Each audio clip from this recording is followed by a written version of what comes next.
Hello बच्चों, आप लोग का स्वागत है हमारे इस यूट्यूब चैनल एग्जाम फैमिली पर।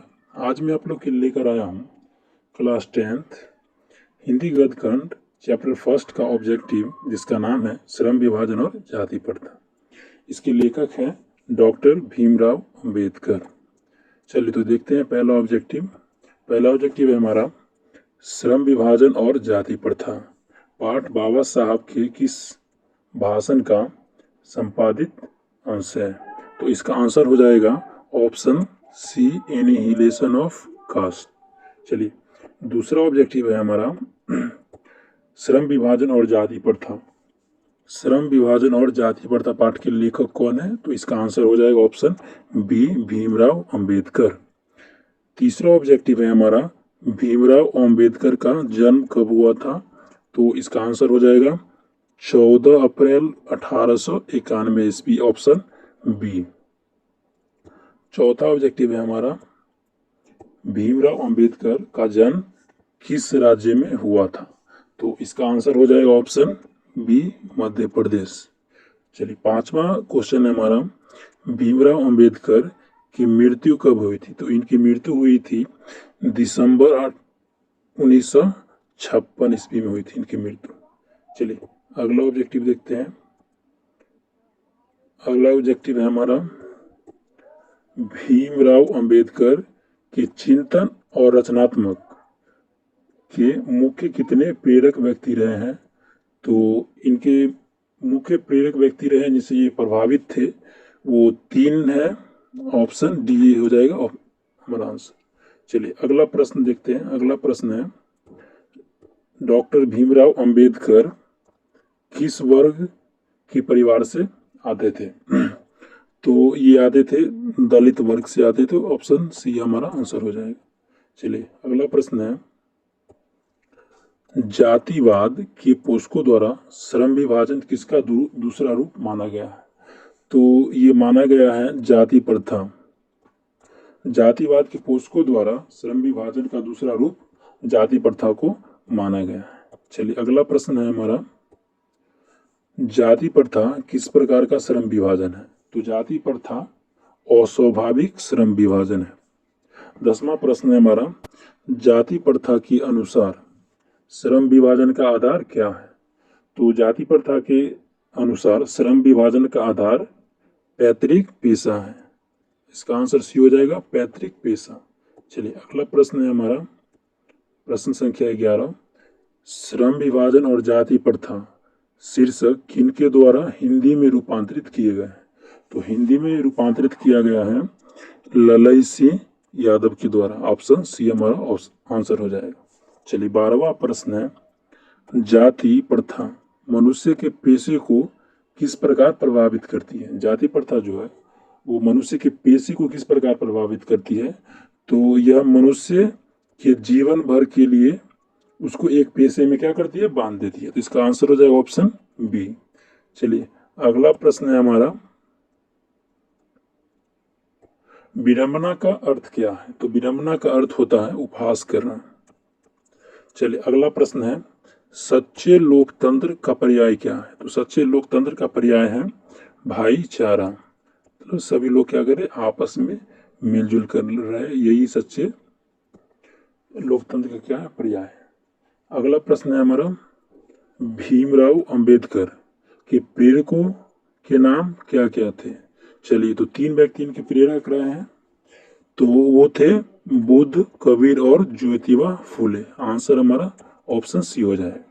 चलिए, अगला प्रश्न देखते हैं 16 नंबर बाबा साहब अंबेडकर।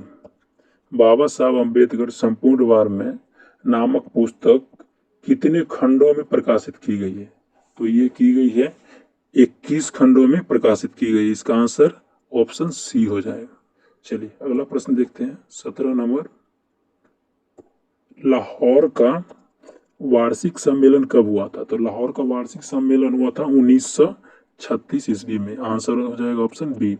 चलिए, अगला प्रश्न है हमारा डॉक्टर भीमराव अंबेडकर की रचनात्मकता के प्रेरक व्यक्ति थे?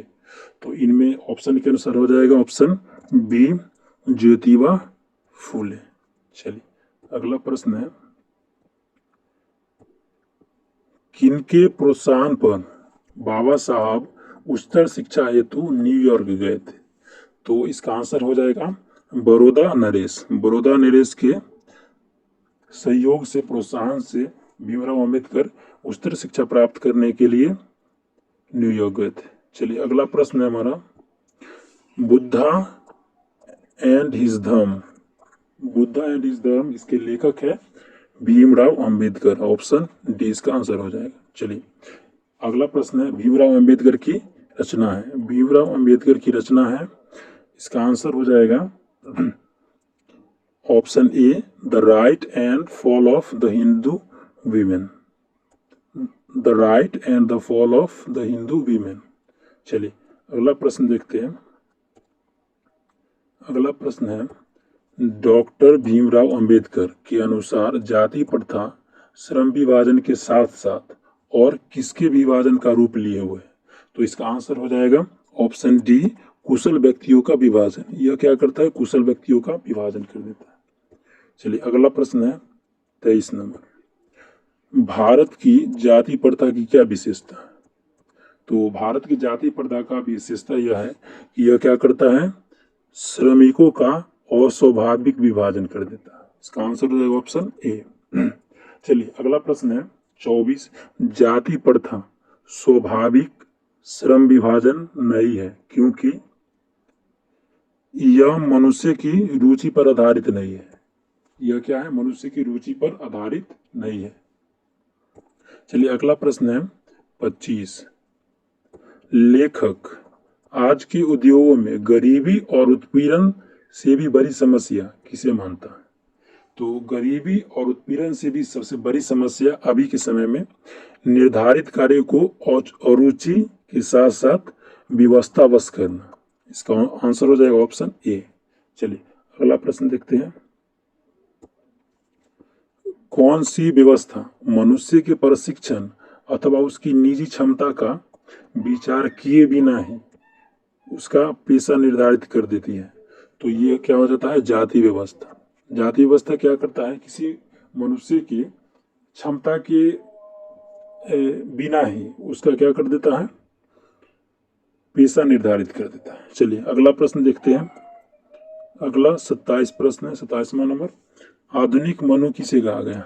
आधुनिक मनु किसे कहा गया? तो भीमराव अंबेडकर जी को आधुनिक मनु कहा गया। ऑप्शन डी हो जाएगा इसका आंसर। चलिए 28वां प्रश्न है, संचारित का शब्दार्थ क्या है? संचारित का शब्दार्थ क्या है? तो इसका आंसर हो जाएगा सी, प्रवाहित। अगला प्रश्न है हमारा 29, लेखक की दृष्टि में विडंबना की बात क्या है? तो लेखक की दृष्टि में विडंबना की बात यह है कि जातिवाद के पुस्तकों में भी क्या हो रही है? कमी नहीं हो रही है अभी भी। चलिए आंसर हो जाएगा ऑप्शन ए। अगला प्रश्न है हमारा 30वां, लेखक की दृष्टि में आदर्श समाज कैसा होना चाहिए? तो जिसमें स्वतंत्रता, समता और भातृत्व का भाव हो, वही क्या होगा? आदर्श समाज होगा। जिसमें सभी लोगों को अपने अनुसार जीने की स्वतंत्रता हो, सभी एक समान हो, कोई भेदभाव ना हो जाति के आधार पर या फिर किसी आधार पर, और सभी क्या हो? भाईचारे के साथ रहे। तो इसका आंसर हो जाएगा ऑप्शन ए। अगला प्रश्न है हमारा 31 नंबर, लेखक बेरोजगारी का प्रमुख और प्रत्यक्ष कारण किसे मानता है? तो ये हो जाएगा जाति प्रथा को। Answer option C. अगला प्रश्न है, डॉक्टर भीमराव अंबेडकर का जन्म कहाँ हुआ था? तो इनका जन्म हुआ था मऊ, मध्य प्रदेश। Option A. 33वां प्रश्न, डॉक्टर भीमराव अंबेडकर ने किस पत्रिका का संपादन किया है? तो ये किए थे बहिष्कृत भारत। बहिष्कृत भारत। ऑप्शन सी इसका आंसर हो जाएगा। चलिए अगला प्रश्न है, भारतीय संविधान के निर्माता के रूप में हम किन्हें जानते हैं? तो हम जानते हैं भीमराव अंबेडकर को। इसका आंसर हो जाएगा ऑप्शन बी। भीमराव अंबेडकर को हम जानते हैं संविधान के निर्माता के रूप में। अगला प्रश्न है हमारा, डॉक्टर भीमराव अंबेडकर का वार में हिंदी के कितने खंडों में प्रकाशित हुआ है? तो ये हुआ है 21 खंडों में। आंसर इसका हो जाएगा ऑप्शन डी। अगला प्रश्न है, आधुनिक सभ्य समाज कार्य कुशलता के लिए किसे आवश्यक मानता है? तो आधुनिक सभ्य समाज कार्यकुशलता के लिए श्रम विभाजन को आवश्यक मानता है। अगला प्रश्न है, डॉक्टर भीमराव अंबेडकर के पिता का नाम क्या था? तो इनके पिताजी का नाम था रामजी सकपाल। आंसर हो जाएगा ऑप्शन बी। अगला प्रश्न है, डॉक्टर भीमराव अंबेडकर के माता का क्या नाम था? तो उनके माताजी का नाम था भीमाबाई। ऑप्शन हो जाएगा इसका डी।